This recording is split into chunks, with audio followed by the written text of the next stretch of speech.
conclure cette journée avec à la fois quelques enseignements, quelques perspectives et puis aussi beaucoup de remerciements.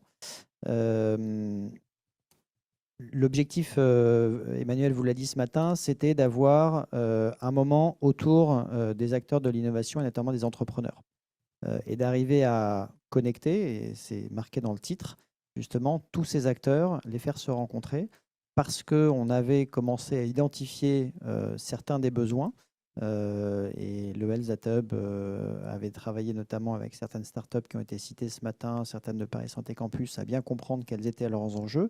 On en avait identifié certains, mais la volonté, c'était vraiment de répondre de façon tout à fait concrète et directe à des problématiques.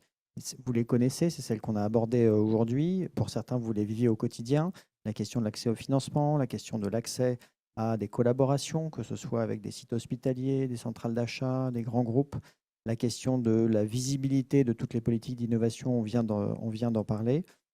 Et puis, la possibilité de naviguer dans l'écosystème et d'aller chercher des ressources, des réponses, des contacts quand on en a besoin. Donc, c'est vraiment cette logique-là qui ont animé ensemble le Health Data Hub et Paris Santé Campus et qu'on porte à la fois à travers les initiatives qu'a expliqué Emmanuel d'un réseau autour de la donnée de santé et puis de façon vraiment incarnée aussi au sein de Paris Santé Campus à travers tout cet écosystème qui a grandi très vite et qui porte une dynamique très, très importante. L'objectif, une fois qu'on a bien identifié ces sujets-là, c'est d'accompagner chacun à résoudre ensemble ces problèmes et que le chemin qu'on va porter vers l'innovation, il puisse être le plus fluide, le plus rapide et le plus enrichissant possible pour tout le monde. Et quand je dis enrichissant, ce n'est pas uniquement financièrement, mais c'est aussi scientifiquement, médicalement, parfois personnellement, parce que ça peut être aussi des belles réalisations humaines, et que on puisse, avec différents niveaux de résolution, traverser toutes ces difficultés. Ça peut être parfois des niveaux très simples. On parlait tout à l'heure de mettre en contact des personnes, de faciliter l'accès à du SNDS ou à des informations. Mais ça peut être aussi, comme on en a parlé tout à l'heure, faire évoluer des systèmes, faire évoluer des acteurs ou faire émerger des acteurs. Typiquement, le Health Data Hub, l'Agence du numérique en santé ont émergé en 2018 dans la feuille de route du numérique en santé pour mettre en place justement ces systèmes d'accès facilité aux données. Et donc, au fur et à mesure des problématiques qu'on peut identifier, on a vraiment la possibilité, c'est une vraie volonté politique forte, de faire en sorte d'accompagner par des actions concrètes la résolution de ces difficultés, y compris si c'est faire évoluer des régulations, faire évoluer des textes, des arrêtés, des décrets pour faciliter un certain nombre de choses, ou créer des structures quand c'est pertinent pour résoudre de l'accès à de la régulation ou à d'autres sujets. Et l'objectif pour nous, c'est qu'on aborde de façon régulière des nouvelles difficultés, parce que ça veut dire qu'on aura dépassé les premières et qu'on les aura résolues. Alors, évidemment, c'est un chemin qui est long, mais je crois que tout le monde est très engagé, très motivé en ce sens.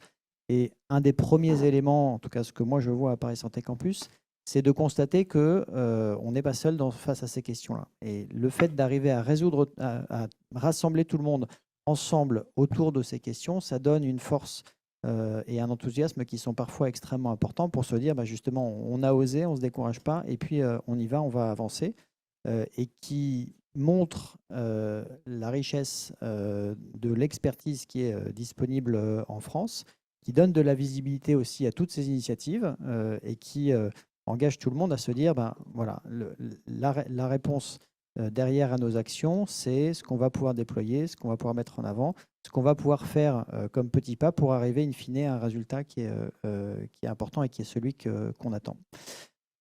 L'objectif pour nous, c'est d'arriver à continuer au-delà de cette journée, à accompagner tous ceux qui en ont besoin autour de la question de l'accès aux données de santé, autour de la question plus large de l'information, de la régulation, de l'accès au financement, du lien avec les hôpitaux.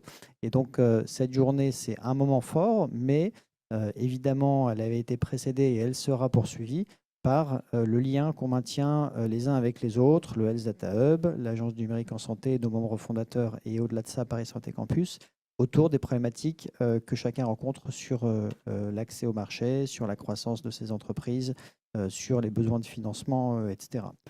Et tout ça, on l'aborde, évidemment, j'en ai parlé avec une dimension nationale, avec un premier enjeu qui est d'arriver à coordonner toutes les dynamiques qui sont lancées. On l'a abordé très rapidement tout à l'heure, mais je vais le redire pour vraiment enfoncer le clou, si je puis dire.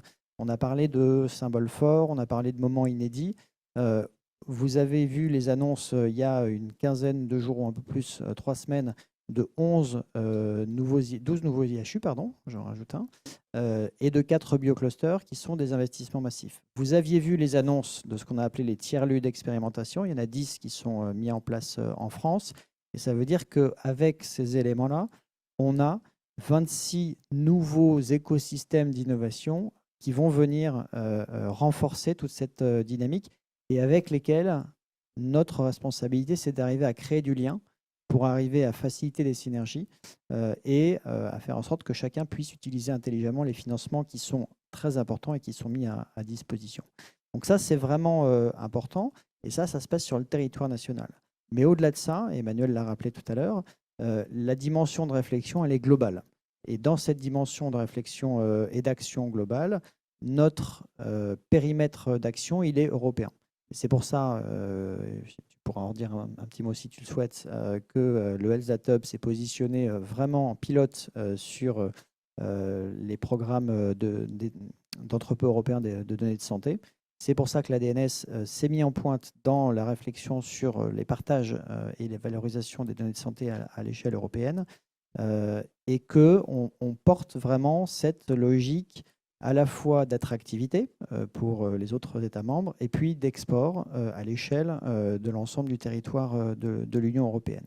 Et donc ça, c'est vraiment quelque chose qu'il faut qu'on porte ensemble parce qu'une des clés de résolution d'un certain nombre de problèmes qu'on a vus ou d'enjeux qu'on a vus tout à l'heure, elle est nationale, mais elle est aussi européenne. Et l'arrivée que vous allez voir dans les jours prochains ou dans les semaines qui viennent d'un certain nombre de textes fondateurs à l'échelle européenne, sur l'IA Act, sur la donnée, le Data Act, bientôt, et puis probablement issu des réflexions sur les entrepôts de données de santé et sur les logiques et les doctrines de partage et de valorisation des données de santé, plus spécifiquement ensuite dans notre domaine.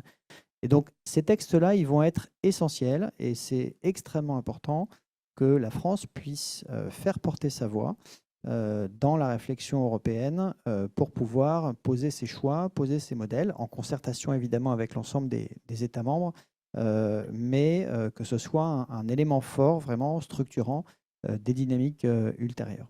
Donc on aura le plaisir et on prend l'engagement évidemment de continuer cette réflexion au-delà de la journée qu'on a vécue aujourd'hui. On aura le temps évidemment d'analyser vos retours, les échanges, mais je pense assez vite qu'une deuxième journée, probablement l'an prochain, sera organisée. On en discutera avec le Health Data Hub. Je pense que c'est pas tout de suite. Ouais, on va laisser à chacun le temps de partir en vacances. Mais en tout cas, l'affluence qu'il y a aujourd'hui et la richesse des discussions et des sujets qu'on a abordés, je crois, font que c'est extrêmement important de poursuivre cette dynamique et puis de voir si l'année prochaine, les thèmes sont les mêmes ou si justement on a dépassé certains. Dans l'intervalle, moi, ce que je voudrais, c'est deux choses. D'abord, remercier tous ceux qui ont participé à l'élaboration de cette journée, les équipes du Health Data Hub, les équipes de Paris Santé Campus, les équipes de Premse qui sont aussi derrière, et puis tous ceux qui ont permis d'enrichir la réflexion. Tous les intervenants qui sont venus partager aujourd'hui leur point de vue, leurs enseignements et leurs questions avec vous, et puis vous tous qui êtes présents à ces heures pas encore très tardives de la journée, et puis tous ceux qui sont en ligne, puisqu'il y a beaucoup de monde également qui nous ont suivis en ligne. Donc c'est vraiment important pour nous d'arriver justement à trouver le public autour de ces questions et je vous remercie également de toutes les interactions qui ont eu lieu autour de ces tables rondes. Et puis le deuxième élément, c'est vraiment ce que je disais tout à l'heure, c'est comment est-ce qu'on s'engage tous ensemble dans nos responsabilités à se saisir du moment qui existe aujourd'hui pour justement aller plus loin et arriver à ce qu'on cherche tous, c'est-à-dire transformer la façon dont on pense l'innovation, transformer dans la façon dont notre système de santé fonctionne, et puis améliorer le quotidien aujourd'hui de nos patients et demain de chacun des citoyens, parce qu'on a accompagné aussi les transitions importantes de notre système de santé. Pour ça, encore une fois, une volonté politique qui est très forte, vous le voyez de façon claire, des outils, des dispositifs, des financements, qu'ils soient publics ou privés. Et c'est vraiment important, il y a aussi un engagement, et vous l'avez vu à travers les industriels qui étaient présents tout à l'heure, le secteur privé accompagne également cette dynamique-là. Et c'est évidemment une demande politique forte, et c'est un souhait des industriels aussi, notamment parce que ça leur permet de penser différemment leur processus d'innovation. Et donc, c'est vraiment à nous, tous ensemble, de se saisir de ces éléments-là et de se dire qu'on peut transformer les choses, transformer l'essai. Et en tout cas, nous, on sera mobilisés à vos côtés pour répondre à ces challenges. Voilà. Un très grand merci, en tout cas, à vous tous pour cette participation à cette journée. Je rajoute juste 2 mots. Vous m'avez beaucoup entendu aujourd'hui, donc vous inquiétez pas, je ne vais pas faire un discours long du tout. Non, je voulais juste rebondir du coup sur les perches que tu m'as tendues, sur l'Europe et sur ce... Voilà. Là, on n'en a pas du tout parlé, mais je pense que c'est important. Vous devez être conscient de ce qui... Enfin, je pense que beaucoup d'entre vous sont déjà conscients. On a parlé, il y a eu, je sais plus, il y a eu une question sur le fait qu'en Europe, on régulait alors que les autres développent et avancent. Il faut... Bon, ça, on peut voir le côté noir des choses, on peut voir aussi le côté positif des choses. Mine de rien... les actes et aussi toute la régulation qui se passe en Europe et aussi peut être vue aussi d'un bon œil par l'extérieur. Je ne sais pas si vous connaissez, je pense que beaucoup d'entre vous connaissent la base Mimic, par exemple, aux États-Unis, qui est une des bases les plus utilisées dans l'IA. Il y a plus de 3000 publications, je crois, maintenant aujourd'hui sur Mimic, qui était une base ouverte de réanimation longitudinale, ouverte vraiment, c'est-à-dire qu'en fait, il fallait suivre une formation d'une demi-heure en ligne, et ensuite on pouvait la télécharger. Donc, OK. Et c'est une base, dans le critère européen, c'est une base pseudonymisée. Donc ça veut dire qu'une base comme ça en Europe, c'est dans une bulle sécurisée du hub, c'est pas ailleurs en gros, enfin dans un équivalent bien sûr. Ils ont décidé de fermer. Ils ont décidé de fermer la base et de faire maintenant un modèle européen, c'est-à-dire un accès à distance. Donc il y a aussi des prises de conscience de ce niveau-là au côté États-Unis et d'essayer de rétro-pédaler par rapport à une ouverture trop large. Le Japon veulent ouvrir des bases à l'international, ils ne se tournent pas du tout vers les États-Unis, ça c'est hors de question pour eux, ils se tournent vers l'Europe. Ça, on est en discussion avec eux, notamment avec un des grands centres contre le cancer. Donc il va y avoir des ouvertures en France, ils vont prendre la France comme pays test. Donc voilà. Donc la régulation, ce n'est pas non plus que toujours négatif. Alors peut-être qu'on a un excès de régulation, voilà.